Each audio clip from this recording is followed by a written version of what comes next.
Assalamualaikum warahmatullahi wabarakatuh. Bagaimana kabarnya anak-anak pada hari ini? Semoga anak-anak semua dalam keadaan sehat walafiat. Nah, anak-anak, ketemu lagi dengan Bu Armi dengan pelajaran bahasa Indonesia yang menyenangkan.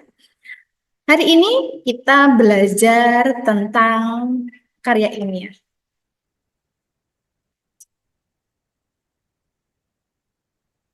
Nah, ini apa sih yang dimaksud dengan karya ilmiah? Karya tulis ilmiah atau bisa disebut juga dengan karya ilmiah adalah tulisan atau laporan tertulis yang memaparkan hasil penelitian atau kajian suatu masalah oleh seseorang ataupun kelompok dengan mematuhi kaidah dan etika keilmuan. Nah, pada saat kalian membuat karya ilmiah, boleh satu orang saja atau berkelompok. Akan tetapi pada saat membuat karya ilmiah, tidak terlepas dengan kaidah-kaidah dan etika tentang keilmuan. Apa saja kaidahnya? Nah, sebelum kita ke kaidah, pada saat kita membuat karya ilmiah, kita pasti ada tujuannya. Apa saja tujuan kita itu membuat suatu karya ilmiah? Yang pertama adalah sebagai wahana, sebagai tempat, sebagai wadah, sebagai bentuk untuk kita itu melatih ide. Ada satu ide, ada satu gagasan, maka kita lebih baik kita luangkan dalam bentuk karya ilmiah. Kemudian sebagai wahana transformasi pengetahuan antara instansi dan masyarakat. Sebagai bentuk mentransformasikan pengetahuan kita kepada masyarakat umum. Tujuan yang ketiga adalah pembuktian pengetahuan dan potensi ilmiah yang dimiliki oleh seseorang, oleh kita. Kita membuktikan bahwasanya dengan pengetahuan kita bisa membuat karya ilmiah dengan melibatkan masyarakat. Kemudian pembuktian dalam menghadapi dan memecahkan masalah. Yang terakhir adalah melatih keterampilan dasar diri kita sendiri pada saat kita melakukan penelitian. Karakteristik karya ilmiah ada 3, yaitu pertama sistematis, kedua objektif, yang ketiga logis, dan yang keempat adalah faktual. Mengapa dikatakan sistematis?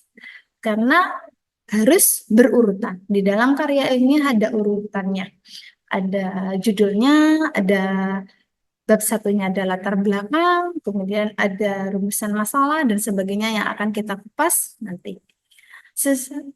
Kemudian yang kedua adalah secara objektif.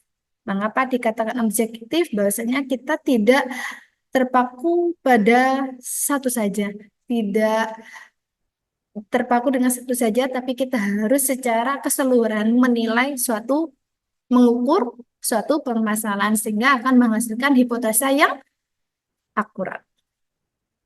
Kemudian yang ketiga adalah logis, yaitu dikatakan logis harus masuk akal. Karena di dalam karya ilmiah juga ada penelitian, ada metode penelitiannya.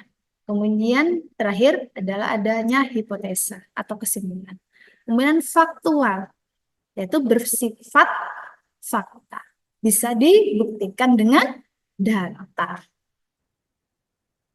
Ada berbagai macam karya ilmiah, jenisnya berbagai macam. Yang pertama ada artikel.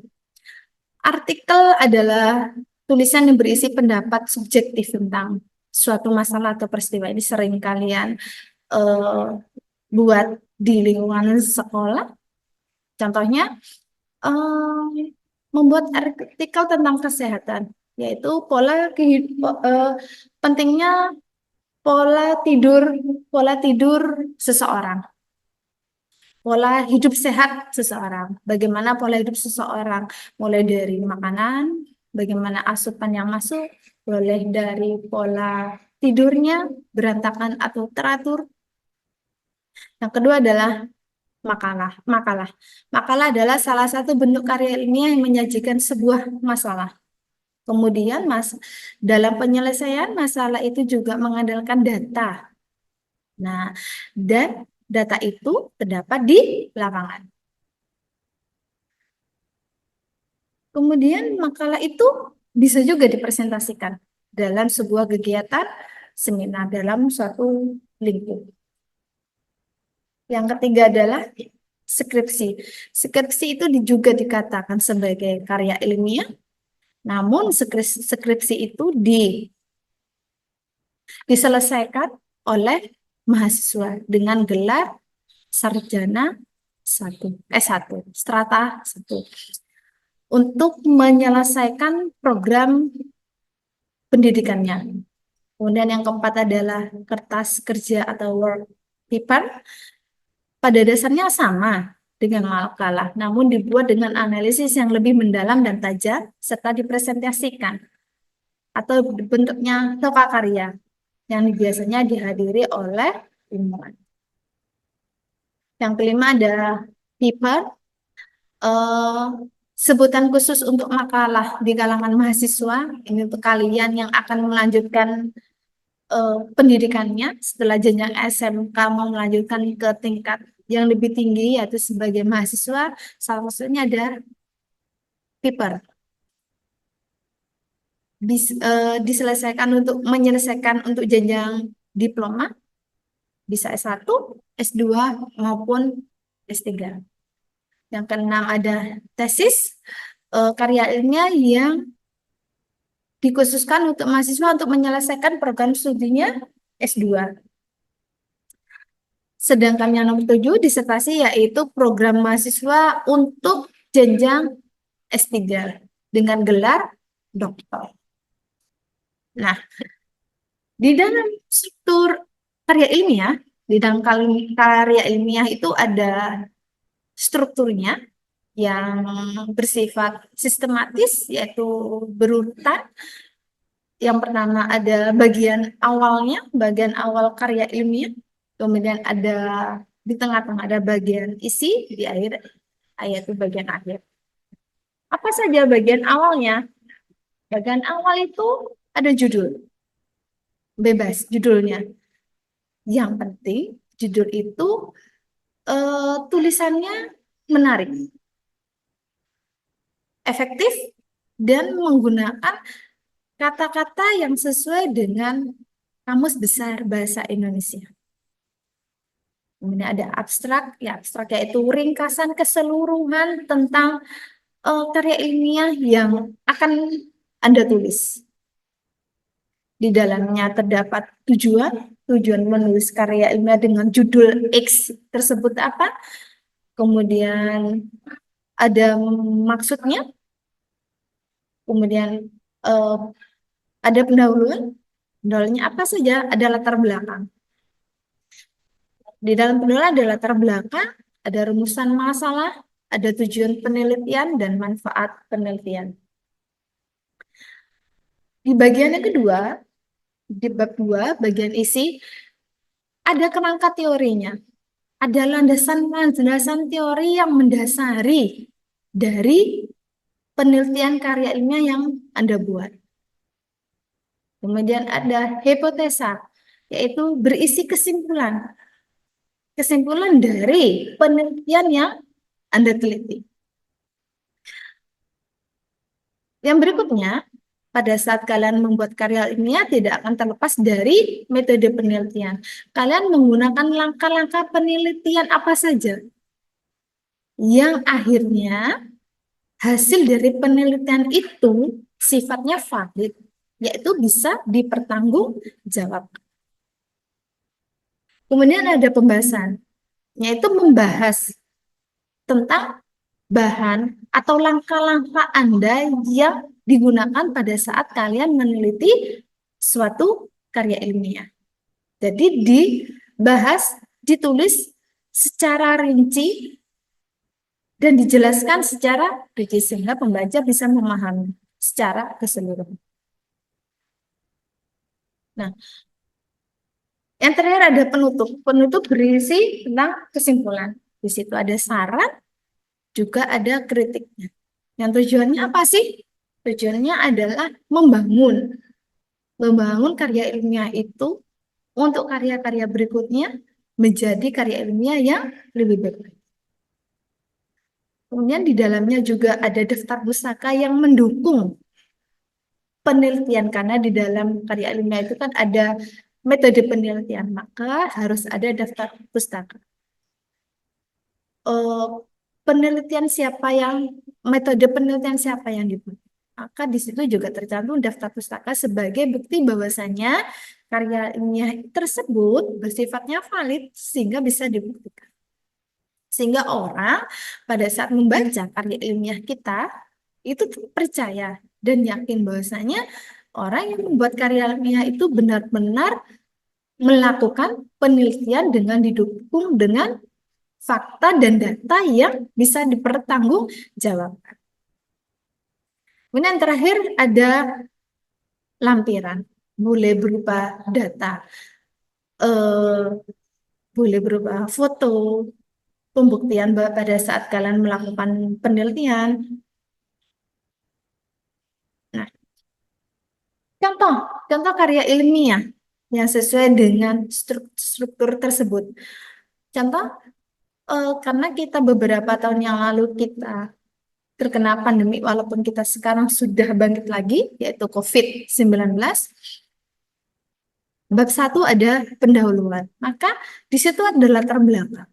Karena kita membahas tentang COVID-19, maka di situ adalah menjelaskan apa sih itu COVID-19. Karena itu adalah virus terbaru yang tidak pernah kita bayangkan itu akan hadir di kehidupan kita. Maka kita harus menjelaskan apa sih COVID Corona itu? Itu merupakan jenis virus yang baru. Kemudian, eh, nah, ada rumus. Kalau kita membuat karya ilmiah, itu pasti ada permasalahan yang kita angkat. Kemudian kita teliti. Permasalahannya itu apa sih? Bagaimana upaya pencegahan penularan COVID-19 di kita fokuskan di mana? Andai kata kita di pasar tradisional. Karena mengapa di pasar? Karena pasar adalah tempat orang banyak berkumpul, bergerumpul, berkumpul, dan itu dilakukan secara intens. Mengapa dikatakan intens? Karena dilakukan secara terus-menerus, berkelanjutan, dan tetap pagi, pasar pagi, pasar subuh, pasar pagi. Nah, itu kan intens setiap hari dilakukan dan itu terjadi interaksi. Maka dilakukannya penelitian yang ada di pasar tradisional. Nah, pada saat kita meneliti itu, tujuannya apa sih? Oh, tujuannya kita itu mengetahui upaya bagaimana kita melakukan pencegahan agar kita tidak tertular dengan COVID-19 pada saat kita berada di lingkungan pasar tradisional. Kemudian, manfaatnya apa saja kita melakukan penelitian tersebut? Manfaatnya adalah kita berharap bahwasanya kita memberikan informasi dengan cara apa saja pencegahannya, sehingga kita meminimalisir penyebaran virus-virus yang ada di lingkungan sekitar kita, terutama virus COVID-19. Nah, bab 2-nya ada kerangka teorinya, pasti kita, karena kita fokusnya di pasar, maka apa sih itu pasar? Nah, pasar itu ya terjadinya interaksi jual beli melalui para penjual dan pembeli. Kemudian ada pandemi COVID-19. Maka kita menjabarkan bahwasanya COVID-19 itu disebabkan oleh apa sih? Nah, pasti oleh virus yang dinamakan dengan apa? Mengapa dikatakan COVID-19? Nah, ya karena COVID-19 itu munculnya di tahun 2019 dan akhir 2019 dan itu disebabkan oleh virus. Nah, untuk mengetahui hipotesa dari karya ilmiah, penelitian karya ilmiah kita tadi, maka kita membutuhkan yaitu namanya metode penelitian. Metode penelitian di dalamnya ada populasi, yaitu manusianya, dan ada sampel, yaitu em, contohnya. Populasi di situ siapa? Pedagangnya yang mau kalian teliti. Apakah seluruh pedagang? Apakah hanya sebagian pedagang yang populasinya? Andai kata seluruh pedagang yang berada di pasar X. Kita tentukan pasarnya X-nya apa. Kalau kita ada di wilayah Jember, otomatis banyak. Ada pasar Tanjung, ada pasar Tanggul. Kemudian ada berapa orang di situ? Oh, di situ ternyata ada 332 orang. Dengan sampelnya berjumlah, sebagiannya itu sampelnya itu 75 ditentukan menggunakan rumus X. Apa yang digunakan? Nah, jenis dan sumber datanya. Jenisnya itu menggunakan data apa di situ? Wawancara, observasi, atau kuesioner? Dipilih salah satu. Nah, data sebenarnya data yang kedua, data yang pertama adalah pedagangnya, pembelinya, penjual dan pembelinya, maka data kedua yaitu petugas pasarnya. Siapa di situ yang bertugas mungkin dari dinas kebersihannya, eh, tempat orang parkirnya, itu data sekunder, yaitu data pendukungnya. Nah, bab 4, hasil dari metode penelitiannya itu ada gambaran secara umum. Di pasar X adalah pasar tradisional terbesar di X di mana? Di kota mana? Dengan konsep yang modern. Pasar ini menjual apa saja di situ? Pasar yang kita teliti tadi, sayuran kah, buah kah, daging kah, atau sembako kah? Hasil penelitian itu menunjukkan bahwa 60 dari 75 pedagang itu sudah menaati protokol kesehatan COVID-19. Hasil dari kita menggunakan wawancara, boleh kuesioner, boleh observasi, boleh. Hasilnya apa? Bahwasanya dari setiap pedagang itu sudah mentaati protokol. Apa saja yang dia taati protokol itu? Menggunakan masker, eh, menggunakan hand sanitizer, dan di lingkungan situ ada tempat cuci tangan atau tidak? Berjarak atau tidak? Diberi penutup tirai atau tidak? Untuk menguji hipotesisnya, menguji hasil penelitian itu menunjukkan adanya tabel. Dengan cara apa? Pencegahannya. Penjagaan penular di COVID-19 di pasar X itu dengan cara mungkin standnya berjualan diberi jarak 1 meter atau 2 meter. Dengan satu stand dengan stand berikutnya berjarak. Itu akan salah satu pencegahan virus COVID-19. Yang terakhir ada bab penutupnya. Nah, kemudian dari hasil penelitian itu bagaimana cara pencegahannya? Memakai masker, mencuci tangan dengan hand sanitizer boleh, dengan langsung dengan air mengalir, dengan sabun. Pasti di situ di pasar juga menyediakan cuci tangan.